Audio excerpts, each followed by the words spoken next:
¿Sabéis un dato curioso y para nada aleatorio? La película de Sonic fue la última peli que vi en el cine antes de que el mundo se encerrase por culpa de la pandemia, allá por 2020. La peli armó cierto revuelo en su momento, ignorando lo del diseño del Sonic feo. A mí me enseñó que resulta que sí que se pueden hacer buenas adaptaciones de videojuegos al cine. Más tarde vi la segunda y la de Uncharted. Películas buenas, pero poco más. Y hace unas semanas vi la peli de Super Mario.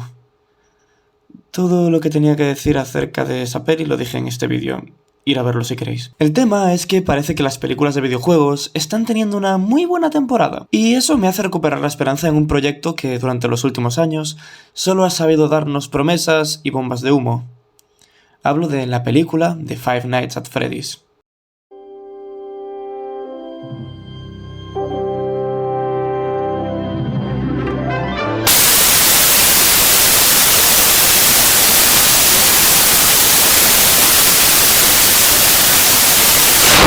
Five Nights at Freddy's, ¿qué decir de ti que no se haya dicho ya?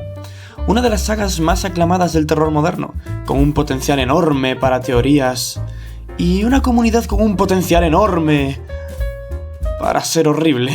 Todo el mundo conoce estos juegos.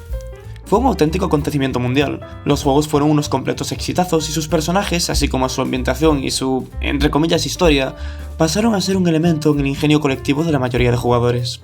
Y en octubre de este mismo año, y después de que Scott rechazase 6 guiones, se estrena, por fin, su película. Su putísima película. La película de Five Nights at Freddy's. Sinceramente, miedo me da lo que pueda acabar saliendo de ahí.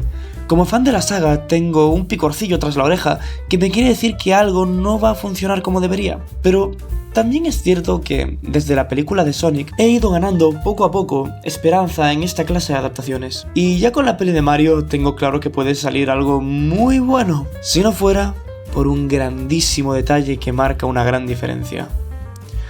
Five Nights at Freddy's podría incluso decirse que casi no tiene historia original. Sí, tiene cosas sueltas y conceptos chulos, muy chulos, pero todas las tramas conocidas acaban siendo únicamente teorías o ideaciones de los fans, que con el material brindado se dedican a crear sus propias versiones de la trama. Es sabido por todos que el creador de la saga, Scott Cawthon, diseñó sus primeros juegos sin una historia en mente. Ni siquiera tenía planeado que hubiese un segundo juego después del primero. Y esto es realmente una de las características más famosas de la saga. El tener tantos elementos sin algo que los conecte de una forma totalmente oficial. Como dije en mi vídeo de Recordando a FNAF, el primer juego asentó las bases.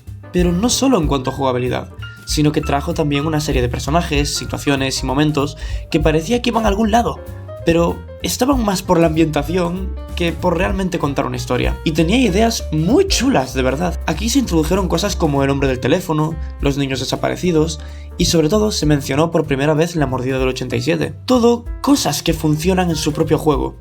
Porque gran parte de la gracia es el misterio y el no saber qué está pasando en cada momento. Son elementos no necesariamente inconexos que crean un universo relativamente pequeño pero interesante. Te hace querer saber más, te hace investigar acerca de todo lo que hay detrás de cada llamada y cada noche. Te hace querer saber más cuando la verdad es que no había nada más. Todos los datos dados eran cosas que realmente no estaban desarrolladas, sino puestas ahí para generar una atmósfera de paranoia y suspense que funciona. Pero nada más, simplemente funciona. Fue más tarde, tras la popularidad de su primer juego y su excelente acogida por parte del público, que Scott tuvo que hacer algo que no tenía previsto: desarrollar un poco sus ideas y sacar una segunda entrega.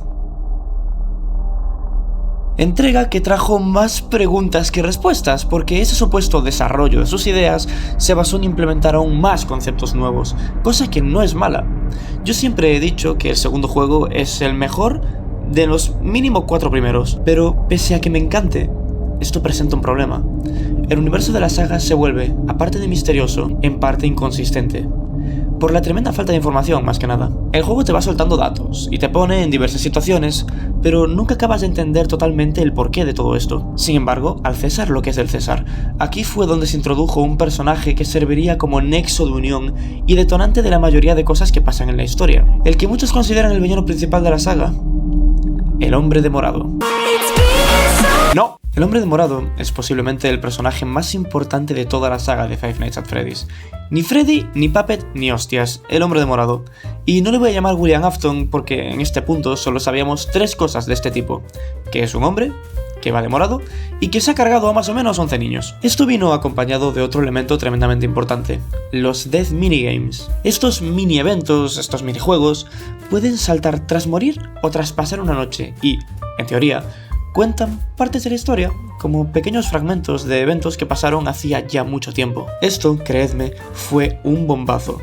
Y yo creo que fue gracias a estos minijuegos, a la aparición del Hombre de Morado y a la locura de la comunidad que empezaron a salir de todas partes teorías, rumores y cronologías.